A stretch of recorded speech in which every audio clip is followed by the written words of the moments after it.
Free vaccination કરી એટલે અત્યારે કોઈ સ્ટેજે તમે અવકાશમાં જુઓ કે અત્યારે છેલ્લા લેટેસ્ટ હાઇડ્રોજન નેટ ઝીરો તરફ આપણે જઈ રહ્યા છીએ કે ભાઈ કાર્બનનો વપરાશ ઓછો થાય એ દિશામાં આપણે આગળ વધીએ છીએ. એમાં પણ ભારત ક્યાંય પાછળ નથી, બીજા કોઈ દેશ કરતાં ભારત હવે ક્યાંય પાછળ નથી એ માન્યતા સ્થાપિત કરી દીધું છે. અને આજે આપણને દેશ અને દુનિયામાં રામ મંદિર કામ આપણને દેશ અને દુનિયામાં ગૌરવ આજે 500 વર્ષ જૂનો કહેવાય કે આપણો અન્યાય થયેલો હતો એનો ન્યાય અત્યારે માન્ય અપાયો. દરેકે દરેક ક્ષેત્રે અત્યારે તમે કોઈ પણ તમે ફક્ત તમારું નક્કી કરો કે તમારે મહેનત કરવી છે અને જો તમે મહેનત કરવાનું નક્કી કરશો તો સરકાર તમારી જોડે ઊભી છે. આ વિશ્વાસ દરેક જણને માન્ય નરેન્દ્રભાઈ અપાય કે તમારી પડખે કોઈ ઊભું રહેશે કે નહીં ઊભું રહે પણ માન્ય નરેન્દ્રભાઈ અને નરેન્દ્રભાઈ સરકાર તમારી આગળ વધી રહ્યા છે. કોઈ પણ કામ હોય તમારે હજુ પણ તમારે જેટલા કામ કરાવવા હોય એટલા બધા કામ ભારતીય જનતા પાર્ટીમાં બાકી કામ પણ આપણે જ કરવાના છે. કોઈ છે નહીં ગભરાવો એવા વગર તમારો ક્યાંય બગાડવાની જરૂર નથી.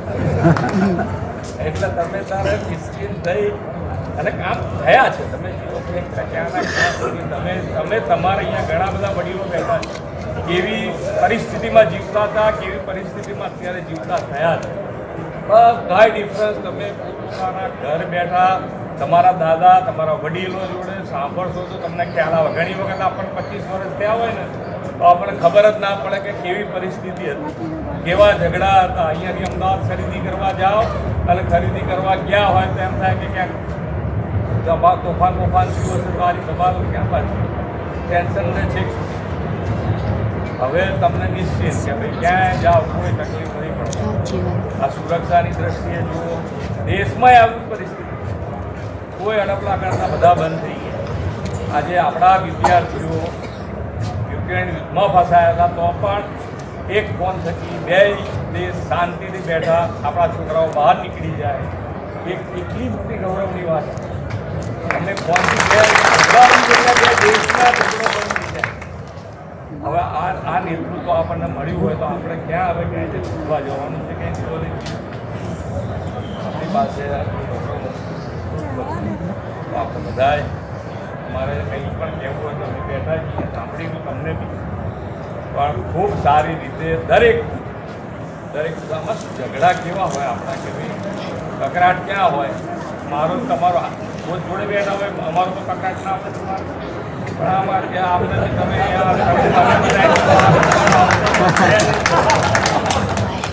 મહામંત્રી બનાવી દીધું આ યાર બોલવાનું ભાન નથી એટલે તમે મહામંત્રી બનાવી દીધું આવો ઝઘડો હોય. ભારતીય જનતા પાર્ટીનું શું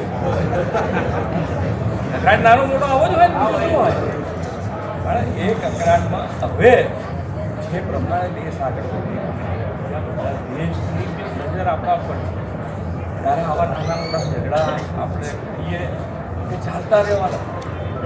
દરેક ઘરમાં નાનો મોટો ઝઘડો ના હોય પતિ પત્નીને હોય તો તે પણ પૂછતા ફેરતા શું થઈ જાય આપણો ઘરનો ઝઘડો છે આમાં સવાલથી આવું ચાલવાનું છે. નાનો મોટો કકરા ચાલ્યા જ કરે પણ એનાથી ભારતીય જનતા આપણે બધા એક જ વસ્તુ મગજમાં રાખવું ભારતીય જનતા પાર્ટીના આપણા કકરાટનો સહેજ પણ અસર ના થવી એટલી સમજણ તો હવે આવી જવી પડે આપણે અને તો જ આપણે બધા જે માન્ય નરેન્દ્રભાઈ વિકસિત ભારત તરફ અને વિકસિત ભારત માટે વિકસિત ગુજરાત માટે આપણે આ બધા ઝઘડામાંથી બહાર નીકળી અને ફક્ત તમારું લિવિંગ ટાઈમ કે ભાઈ તમારે જીવવા માટે કેટલું શું સારી વસ્તુ અમે કરી શકીએ સરકાર તરીકે તમે એની રજૂઆત કરો એ તમને અમે કરી આપીએ. છોકરાઓ નોકરી માટે શું કરી શકાય એ અમે તમને કરી આપીએ. પણ કામ અને વિકાસ એના ઉપર ફોકસ કેવી રીતે તમારું હેલ્થ સારું રહે તમારું સ્વાસ્થ્ય કેવી રીતે સારું રહે, એના માટે તમારે કંઈક જોઈતું હોય તો એ કહો તો એ સરકાર તમને કરી આપે. પણ ફક્ત અને ફક્ત ફોકસ આપણું એટલું જ હોવું જોઈએ કે ભાઈ આ 25 વર્ષ જે યુવાનોના 25 વર્ષ છે ને આપણી પાસે યુવાનો ખૂબ મોટી સંખ્યામાં આપણા ગામમાં પણ એટલા જ યુવાનો હશે, આપણને જેટલા ઘરડા હશે એના કરતાં ડબલ આપણા ગામમાં યુવાનો હશે. તો આ બધા યુવાનો માટેનો આ સુવર્ણકાળ છે અને માન્ય નરેન્દ્રભાઈનું નેતૃત્વ છે.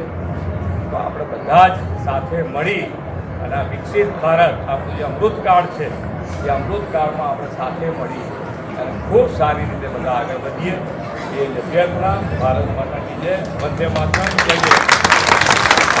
આભાર સાહેબશ્રીનો. 3 દિવસ અગાઉ તમે સોશિયલ મીડિયાના ધારાથી જોયું છે, બનાસકાંઠાના અધ્યક્ષ શ્રી બાપુ અહીંથી પધાર્યા ખેડૂતોના હાથે. બાપુએ જઈને મુખ્યમંત્રી સાહેબને એમ કીધું કે સાહેબ આ જલોત્રાનો પ્રશ્ન તમારા ગામનો. સાહેબે એવું કીધું કે તમે પાલનપુર નહીં પહોંચો ને 800 કરોડ કરતાં પણ વધારે